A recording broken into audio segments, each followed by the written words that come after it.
Hello, dear hearts. I'm so pleased to talk to you regarding the upcoming massive conjunction between Uranus and Venus, Uranus and Aphrodite, and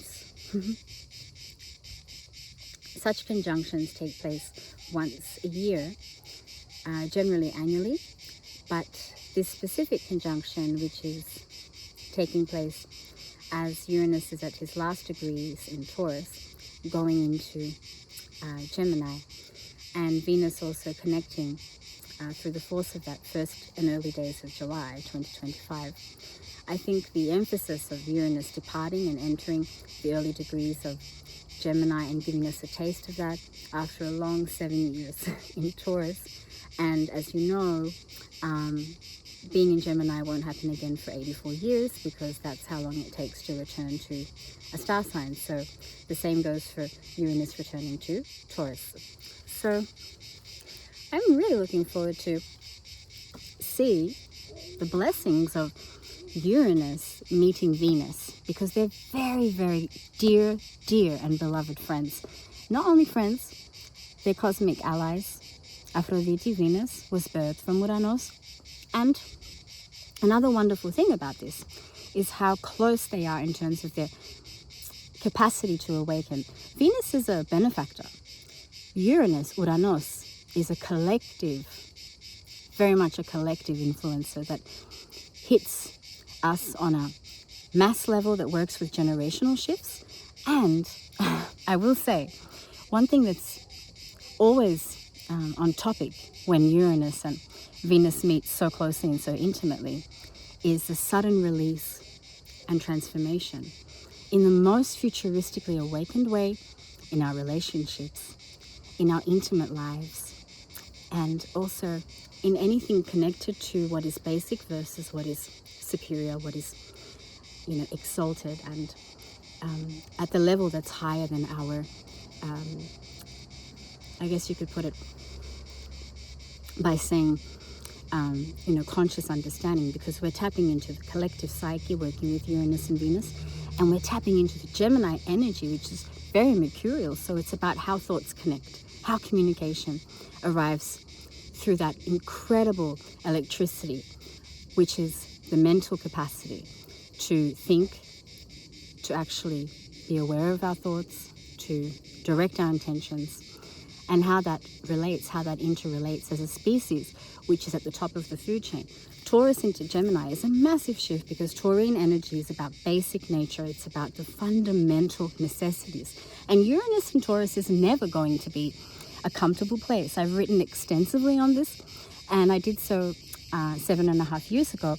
And I will have that available in writing again, so you can get a bit of a feeling how we have developed from that moment with the teachings and theme of Uranus and Taurus until now.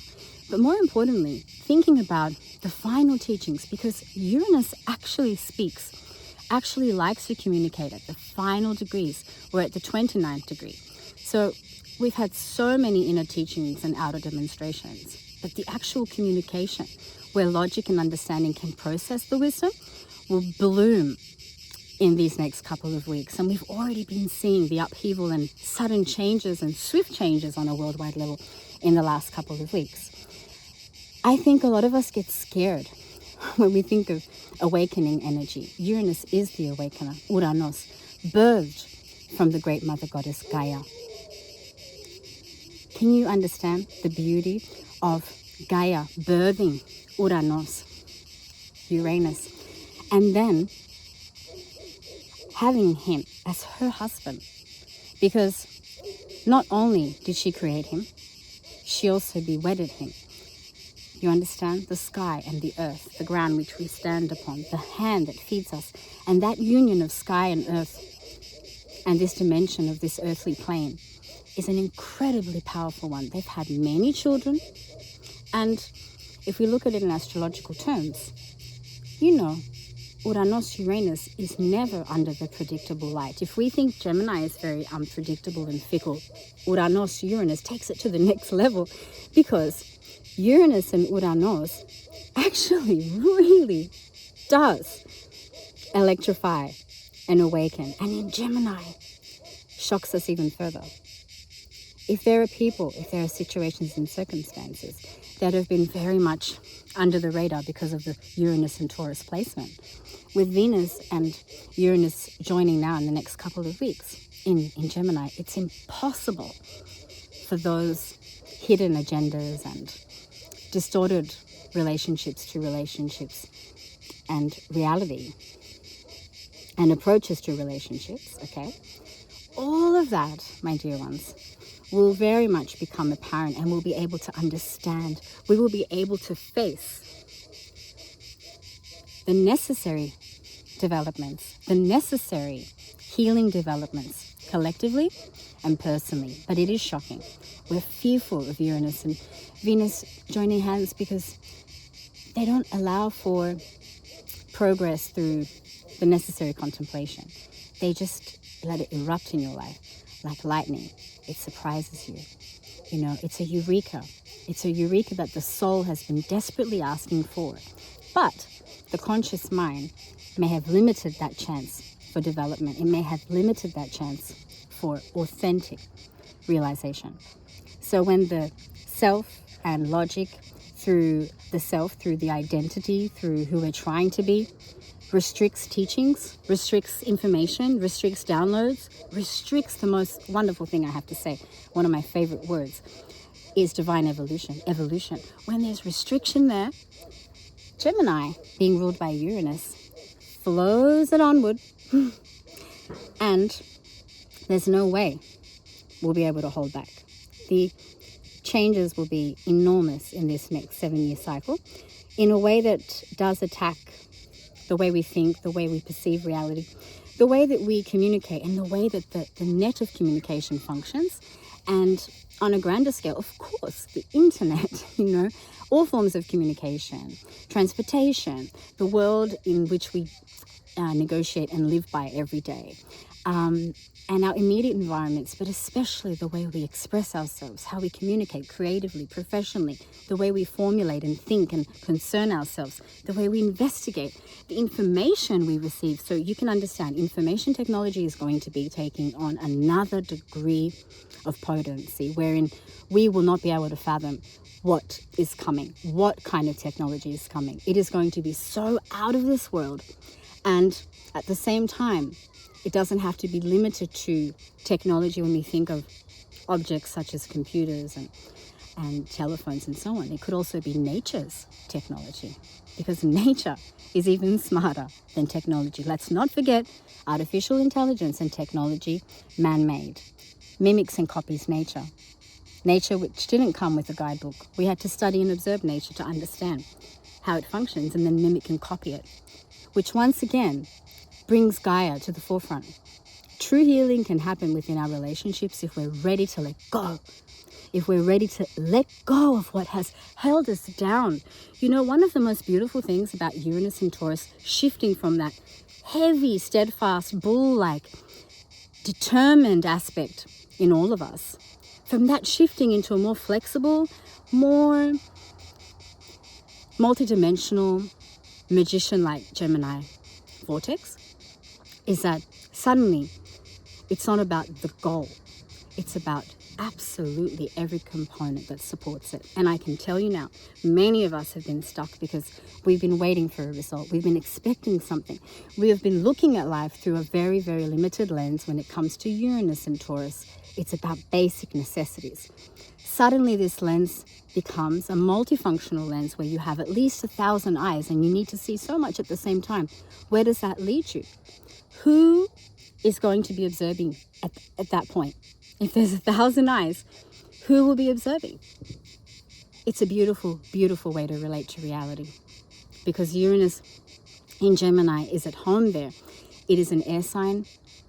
It supports electricity. It supports the sudden release of movement and change again in the way we think, in the way we educate each other, in the way that we are receiving and giving information. And nature, our Gaia, our Mother Earth, is going to become again the supreme court of justice. for this earth by showing us just how much intelligence and just how much wisdom and capacity she has, being really capable of the greatest technology for all of us. I would like to also show you what I've been working on.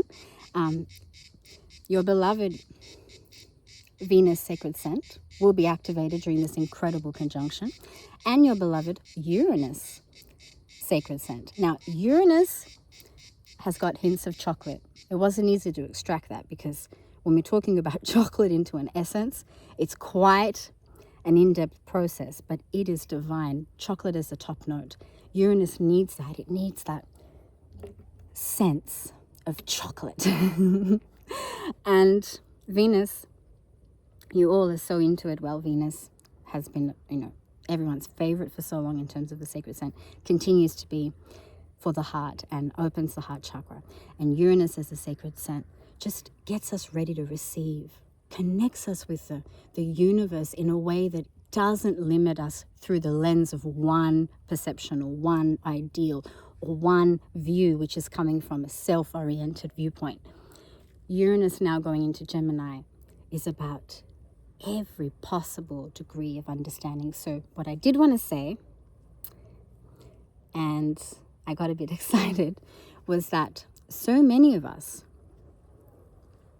here as this beautiful sun sets, we've been so determined, been waiting for certain results. And as this shift between Uranus and Taurus goes into Uranus and Gemini, suddenly we realize that we hold on too much onto things that at the end of the day, perhaps we shouldn't even bother fixating on, being concerned about.